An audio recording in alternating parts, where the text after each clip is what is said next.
हाय दोस्तों, पढ़ाई कैसी चल रही है? अच्छी ही चल रही होगी। यह मेरे ब्लॉग का 16वां दिन है।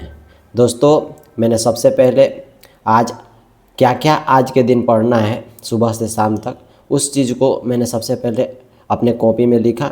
और लिखने के बाद जानते हैं दोस्तों, इससे लिख देने के बाद यह होता है कि आप शाम को मिलाएंगे कि हमने क्या क्या आज सुबह जो सोचा था वह पूरा हुआ कि नहीं, और अगले दिन के लिए अगर कुछ छूट गया होगा तो उसको आप अगले दिन के लिए ऐड कर सकते हैं।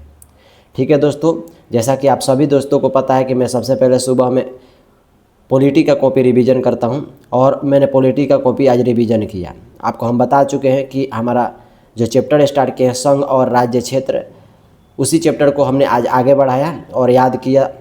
याद करते करते मैंने सोचा कि थोड़ा आज ज़्यादा इसको पढ़ेंगे दोस्तों, क्योंकि इसके एक दिन पहले जो हमने वीडियो चढ़ाया था उसमें आप देखे होंगे कि हमने जो पढ़ा था वह ज़्यादा नहीं पढ़ पाए थे, क्योंकि जब नया चैप्टर को स्टार्ट कीजिएगा ना तो थोड़ा शुरू का जो डाटा रहता है उसको पहले समझना पड़ता है थोड़ा अच्छे से, उसके बाद याद करना पड़ता है। लेकिन आप अगले दिन चाहिएगा तो थोड़ा सा और तेज़ मतलब पढ़ करके और रिवीजन कर करके आगे बढ़ा सकते हैं। मैंने सोचा कि नहीं, चलिए आज थोड़ा सा मतलब ज़्यादा देर पढ़ा जाएगा इसको और रिवीजन किया जाएगा, और वैसा ही हुआ। मैंने थोड़ा सा आज इसको ज़्यादा देर तक पढ़ा और रिवीजन किया, और रिवीजन करते करते देखा तो थोड़ा सा ज़्यादा समय इसमें लग गया था दोस्तों। इसके बाद मैंने सोचा कि चलिए अब अगला हम अपना क्या चैप्टर करना है उसको मैं निकालता हूँ। तो अगला मेरा जो चैप्टर है वह है, आपको पता है कि मैं हिस्ट्री में अभी एंसेंट का जो मौर्य काल है उसको पढ़ रहा हूँ, और मौर्य काल आज मेरा समाप्त होने वाला था दोस्तों। इसके बाद मौर्य काल में छोटा चैप्टर एक आपको देखने को मिलता है, मौर्योत्तर काल। तो मैंने सोचा कि आज मौर्य काल को समाप्त कर दिया जाए, क्योंकि आपको पता है मौर्य काल में जो मेरा अंतिम चल रहा था, चैप्टर का जो अंतिम मतलब 1 या 2 पाना बचे थे, उसमें मेरा अभी चल रहा था अशोक का शिलालेख। ठीक है, तो वही आज मेरा समाप्त हुआ। और दोस्तों इसका मैंने सोचा कि ऑब्जेक्टिव बना लिया जाए, लेकिन मेरे पास समय नहीं था, जिस वजह से इसका ऑब्जेक्टिव दोस्तों नहीं बना पाए।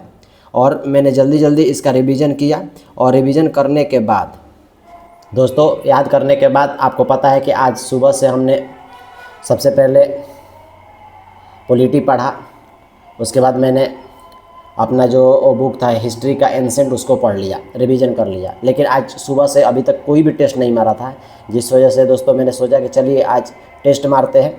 क्योंकि एक बार जब आप टेस्ट मार दीजिएगा ना तो आपका कुछ प्रश्न गलत होगा, कुछ प्रश्न सही होगा, तो आपका दिमाग पर ज़्यादा लोड पड़ता है कि अच्छे से नहीं पढ़ रहे हैं, अच्छे से याद नहीं कर रहे हैं, या कुछ याद किए हैं पीछे और वो हमको भूल पर मतलब दोबारा करना ना पड़े उस तरह से करें। क्योंकि टेस्ट मारते चलिएगा ना तो इससे आपका मतलब कॉन्फिडेंस लेवल बढ़ते जाएगा कि हाँ, मैंने जो भी रिवीजन किया, याद किया है, पीछे ऑब्जेक्टिव बनाया है, वो उस चीज़ से हमको बहुत फ़ायदा हो रहा है दोस्तों। मैंने वैसे ही टेस्ट मारा और रिवीजन किया। आज थोड़ा प्रश्न हमको कुछ हल्का लगे, मेरा प्रश्न ठीक ठाक सही था, लेकिन कुछ ऐसे भी प्रश्न थे जो गलत हुए थे, उसको मैंने रिवीजन किया।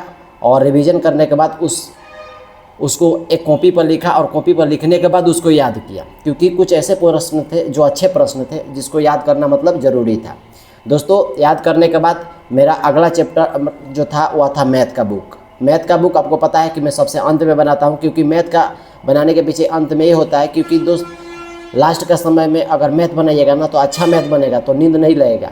लेकिन अगर लास्ट में थोड़ा कम भी मैथ बनाइएगा तो सोच सकते हैं, लेकिन आप लास्ट समय में जीके जिस याद नहीं कर सकते हैं, क्योंकि आपको नींद बहुत ज़्यादा आएगी। ठीक है दोस्तों, हम आपसे एक और बात कहना चाहते हैं। देखिए, बहुत सारे दोस्तों का कमेंट आया था और बहुत सारे लोग मतलब निगेटिव बात बोल रहे थे कि नंबर परीक्षा देता है लो तो नंबर बहुत कम आ रहा है। देखिए दोस्तों, जब भी आप किसी भी चीज़ की शुरुआत कीजिएगा तो नंबर कम ही आता है। आप बताइए ना, कोई ऐसे व्यक्ति का नाम बताइए जो तैयारी करने बैठा हो और एक बार में 100-150 क्वेश्चन है उसमें से 140 बना दिया हो। कोई नहीं। जब तक आप गिरिएगा नहीं, उठिएगा नहीं, तब तक आप सीखिएगा नहीं। ठीक है, जो व्यक्ति 150 क्वेश्चन में 120-130 अभी ला रहा होगा ना, उसका तैयारी और मतलब बहुत समय से कर रहा होगा। जब आप उसके बारे में जानिएगा तब आपको पता चलेगा कितना दिन से तैयारी कर रहा है। तो हम लोगों जो स्टार्ट किए हैं दोस्तों, तो अभी देखिए जिस लेवल का आपका तैयारी रहेगा, मॉक टेस्ट में आपका उतना ही नंबर आएगा। अगर हमारा 99 क्वेश्चन 100 क्वेश्चन सही हो रहा है ना, तो मानिए कि आपका उतना ही % तैयारी हुआ है, और आप उस चीज़ को तैयारी कर सकते हैं। किस चीज़ से? आप टेस्ट मार रहे हैं तो मिलाइए।